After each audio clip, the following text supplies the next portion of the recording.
To where it was pretty seamless for the players. I'd like to congratulate Notre Dame's team on an outstanding year and, a tough game for us. And then I'd like to also congratulate our team who, they played really well all year long. They've earned the right to be here. It's always an honor to say you know, won a playoff game and won a Rose Bowl, which is, got great tradition. And our players are excited about that, and they've earned the right now to play in the national championship game. So it'll be kind of up to them to see, how we manage that and how we get ready to go down to Miami and play in that game. But I'm really proud of the way our players have handled disruptions, all year long. I know this has been a difficult season for fans, players, coaches managing their team, but I think this is good for everyone when we have these games and people have something to be interested in and players have the opportunity to compete. So we're excited about this. This was a great win for us. We knew this would be a tough game, and it certainly was. And, we'll learn what we need to learn from it so that we have a chance to improve and get better. But I was really excited for, Patrick and Smitty to be honored as players of the game. But as both guys said, not everybody gets honored, but everybody contributes to the success of the team, and it's that way in life sometimes. You do great things, but you don't get recognized. So it's part of it, and we had a lot of players do a lot of great things to be able to get here and also to have success today. Thank you, Coach. We will now go to questions. Reminder, use the raise hand function if you'd like to ask a question. Our first question will come from Dennis Dodd. Dennis, go ahead. Football games. I'm good, thank you. There is no other story, just a winner. All right, your next question. All right, our next question will come from Chris Vanini. Chris, go ahead.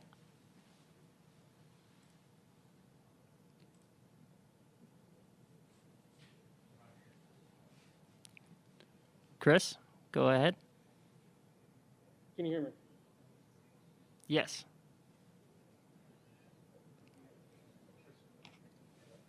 All righty, we'll come back to Chris. Our next question will go to Aaron Suttles. Aaron, go ahead.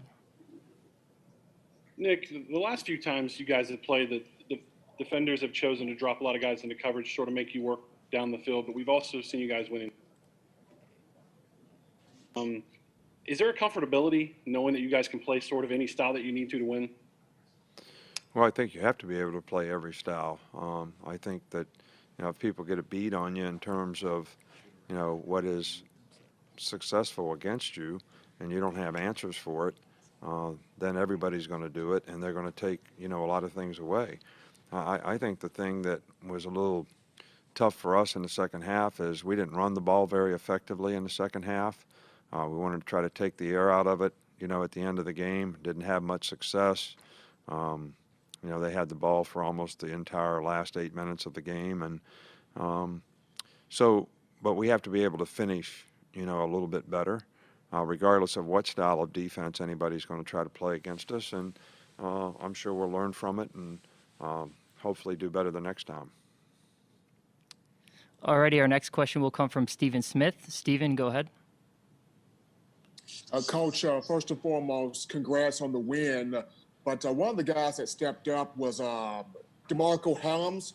What have you seen from him in the secondary this season, especially in the games where he's really come on? Well, DeMarco has played well for us all year long. He just hadn't had, a lot of opportunities. DeMarco is a smart guy. He understands the system and the scheme. He's a good tackler. He's physical.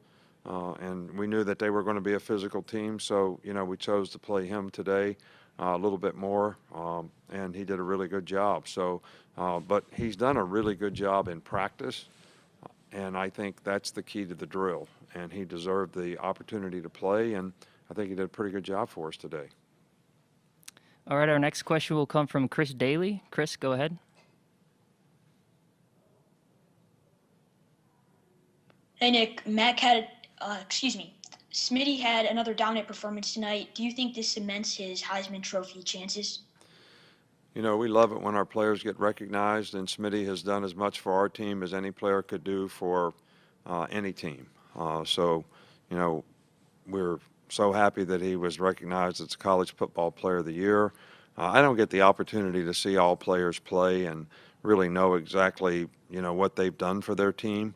I'd love to see another one of our players win the Heisman Trophy, and Smitty has done as much for our team as any other player who did win the Heisman Trophy, and they did a great job too. So, I just don't like to make predictions about things, and I love it when our players, get recognized, and it would be a tremendous honor for him if that happened. Our next question will come from Mike Rodak. Mike, go ahead.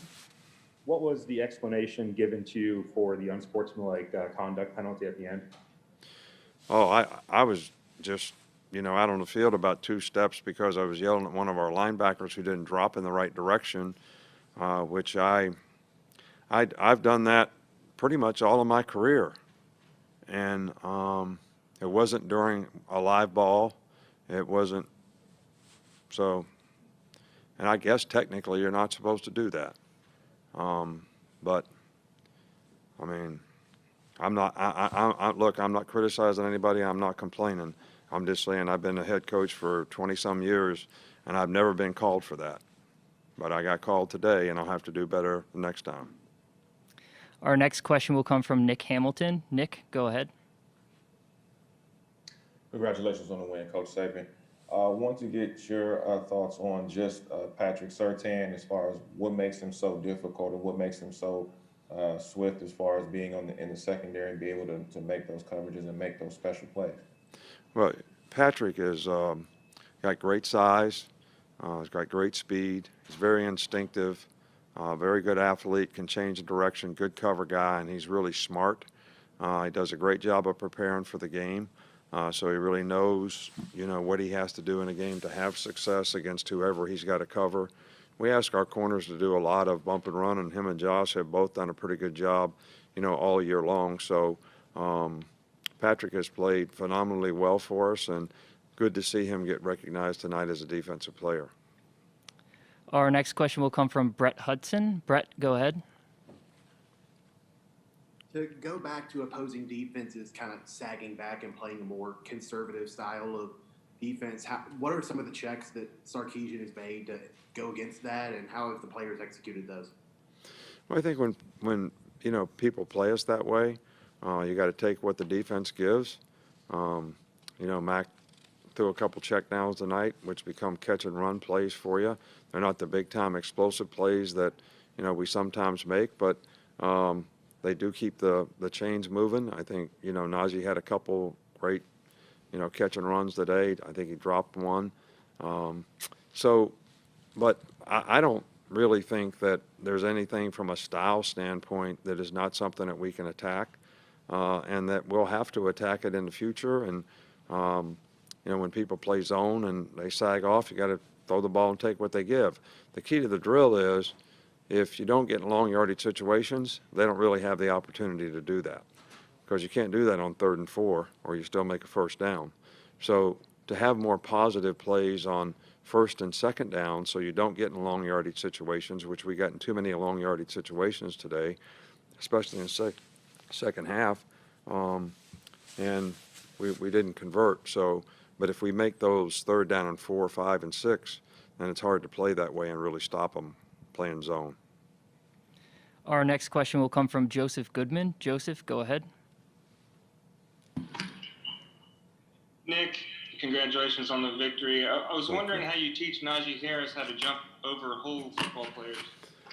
Well, I actually tried to teach him not to do it, and it didn't work. So, but anyway, for a big guy, it's pretty amazing that he can do that.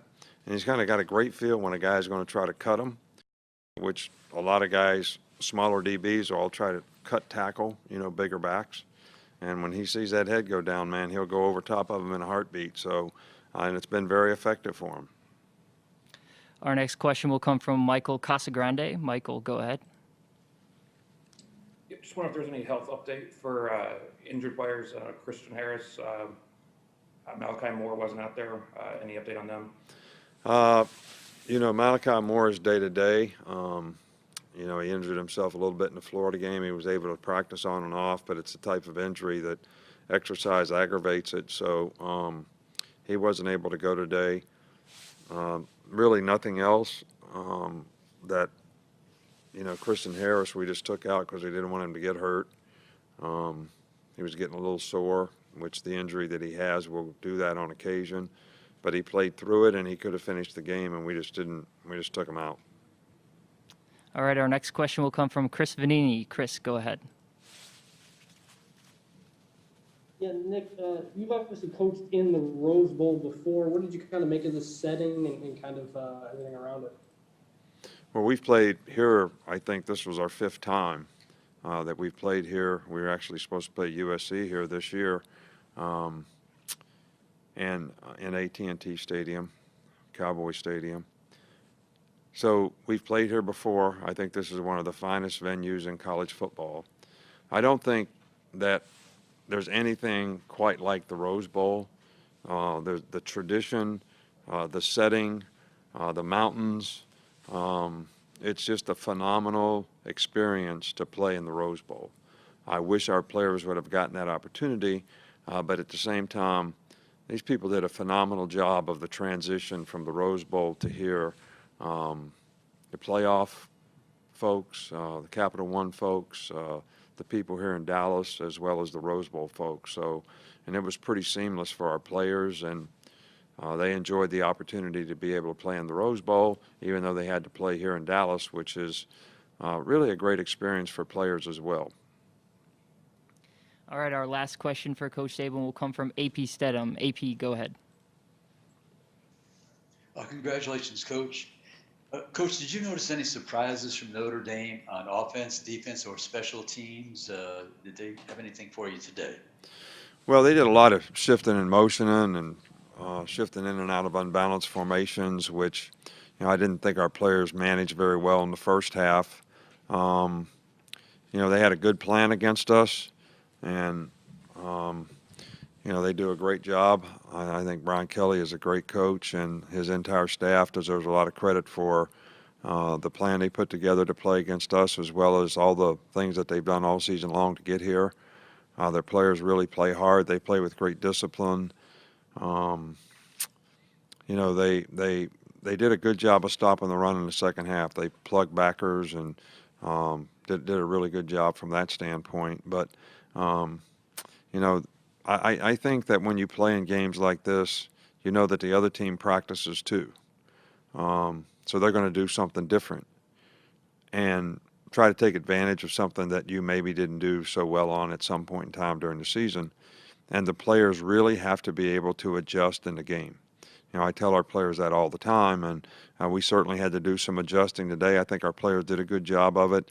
And then, in the fourth quarter, the game kind of changed a little bit, and they started throwing it all over like 2 minute, which was a little different, but not different for what they've done in the past, but something that they're very effective at as well.